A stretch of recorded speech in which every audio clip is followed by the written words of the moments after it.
All right, so moving on, we're going to talk about graphical transformations next. So here's the basic formula for how the transformations are going to look. Any number that's in the A spot is going to cause a vertical dilation. Any number in the B spot is going to cause a horizontal dilation. Any number in the H spot is going to cause a horizontal translation, and K is going to cause a vertical translation. Now, it's really important to know if A is negative, that it means it's going to flip that function over the x-axis. So instead of it being an upward, it's going to flip it downward. And then it's good to know that the B's and H's, see how they're inside those parentheses? They cause things to happen in the opposite direction than you think it would. So if B and H are negative, it's actually going to move something positive. So if we look down here, if we have X plus H, you would think that plus would move things in a positive way, but this actually moves things towards the left. And if it's minus H inside there, that is what's going to move it towards the right or towards the positive numbers. So anything inside moves it the opposite way. Now, it's not just in parentheses like this with a linear.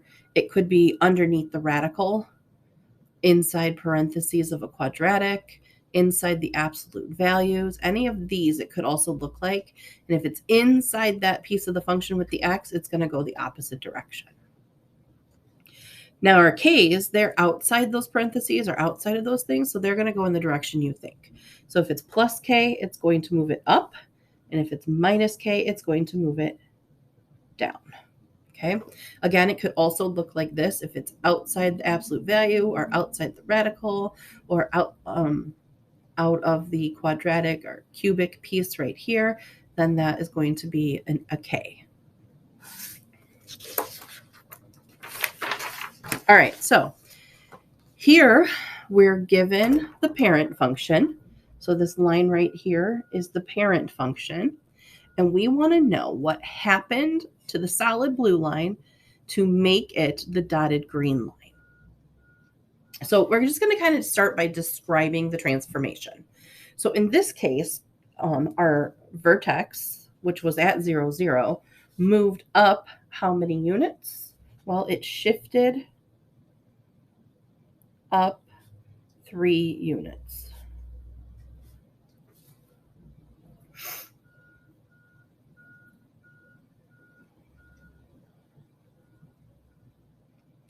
Additionally, it looks much wider than the original parent function does. So that is a horizontal dilation.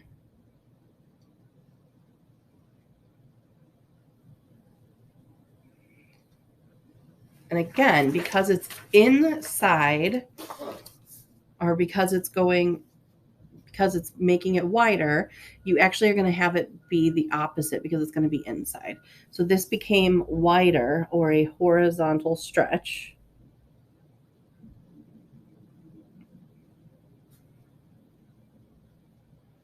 Okay, so those are the two things that happened to this graph. So the parent function, okay, so we're going to come over here and just identify the parent, is f of x equals absolute value of x. Okay, that's our parent function.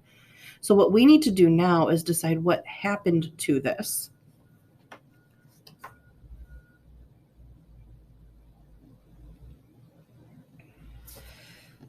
So f of x equals, and we know it's an absolute value. Okay, now if it shifted up 3 units,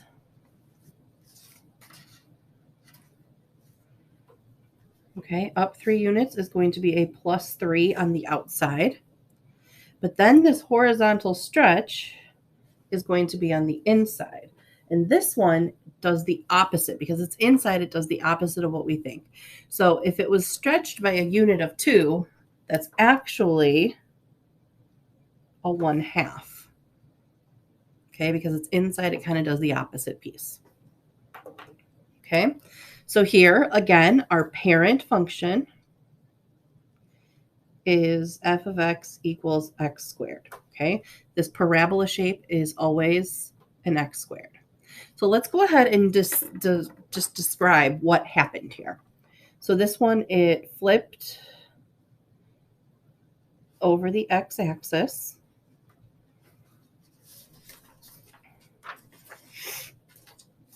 It shifted left 3 units.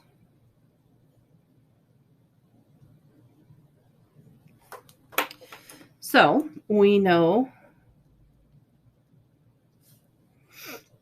if it flipped over the x-axis, that makes it negative. And then a left or right shift goes inside those parentheses.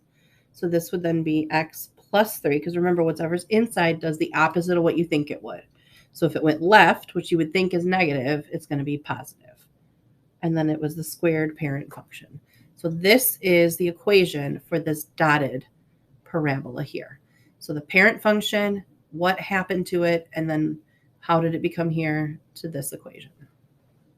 All right, so we can go the opposite direction as well, taking the graphical piece, or taking the equation and then graphing what it was going to look like. Again, we're just going to kind of sketch it here. So let's talk about what happens, okay? Looking at this function, we know the parent function is this parabola, or this the quadratic. So anything inside causes it to shift left 2 units. And then this outside piece causes it to shift up 4 units. So basically what we're saying is this vertex piece shifts. I did make a mistake. I'm sorry. This should be right. Okay, it was inside, so it goes the opposite way. I'm sorry. So this vertex piece is going to shift to the right 2 units and then up 4 units. So this is now our new vertex piece. And it didn't stretch or compress any, so we're just going to kind of sketch in what a parabola might look like from there. All right, now I don't want to do all of these because there's 4 of them. I will scan it and post it on the Google Classroom, but I'm going to skip this one because it's very similar to this one. And I'm going to go ahead and do this one instead. Okay, so this is a radical expression. The parent function is f of x equals radical x, and the graph looks like this. So let's go ahead and just describe what happened here. Okay, it flipped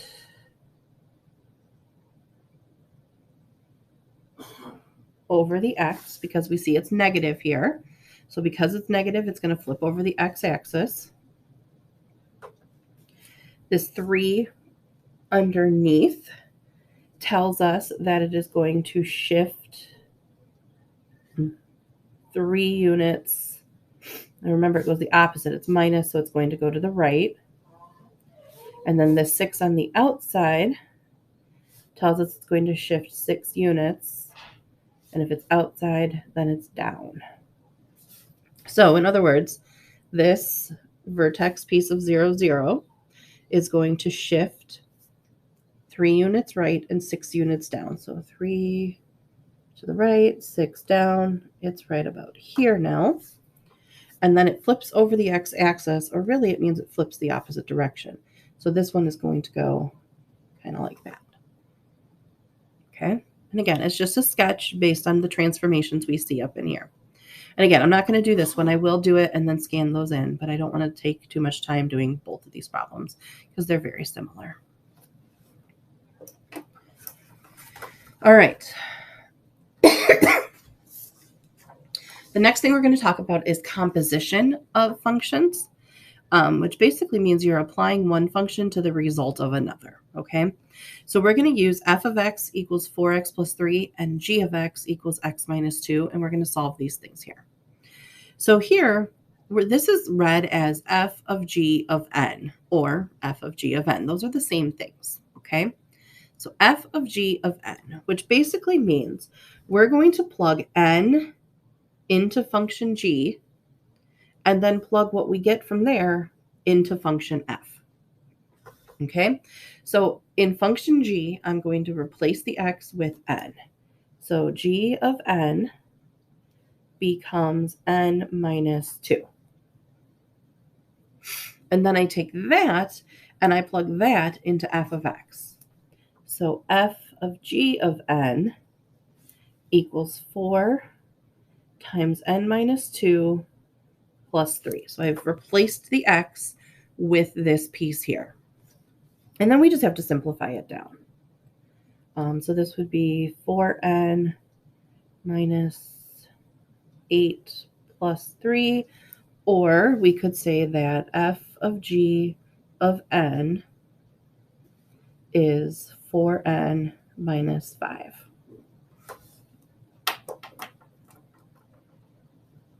Here, we're replacing it with a number. Okay, so this would be f of 7. So we're going to take this 7 and put it into function f, take the result we get there and put it into function f again. Okay, so f of 7 becomes 4 times 7 plus 3. So 28 plus 3, or we get 31. So now we're going to take that and plug it back into f again. So now it's f of 31, which is 4 times 31 plus 3, which is 127. Okay, again, I'm not going to do all of them, but for this one, we would take negative 6, plug it into f, take the result of that, and plug it into g.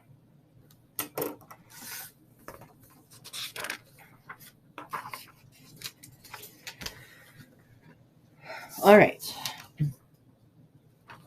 The last piece that we're going to talk about for this section is inverse functions. Okay. So an inverse is basically a function that undoes the operation of the initial function. Okay. So basically graphically, it would look like this. Okay. If we have our original line here, the inverse of it would look like this. It reflects itself over the line y equals x. Okay, so the line y equals x is this dotted one right here. So graphically speaking, an inverse is a reflection across that line. So here we have another example. Here is our reflection line, and our two functions, in the function and the inverse, are a reflection across each other.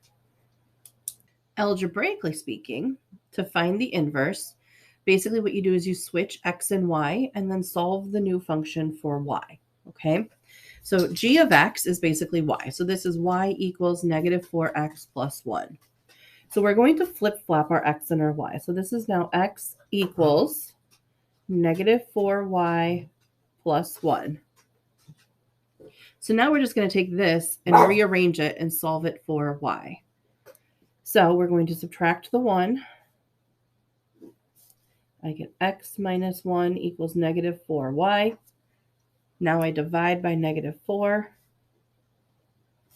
And my inverse function here is that y equals x minus 1 over negative 4. So if I were to graph this line and this line, they would be a reflection of each other over this y equals x graphic line. Again, I don't want to do all of them, but I am going to go ahead and do this one down here. All right. So this one, again, we have h of x equals 2x cubed plus 3. So we're going to flip-flop our x and our y. So this is x equals 2y cubed plus 3. And now we're just going to solve this down for y. So we're going to subtract our 3. I get x minus 3 equals 2y cubed. I'm going to divide by 2. And now I get x minus 3 over 2 equals y cubed. So to undo this, we need to take the cube root of this whole function. So now our inverse of this one would be that y equals the cube root of x minus 3 over 2. And if we were to graph this function and this function, they would graph and reflect over this line of y equals x.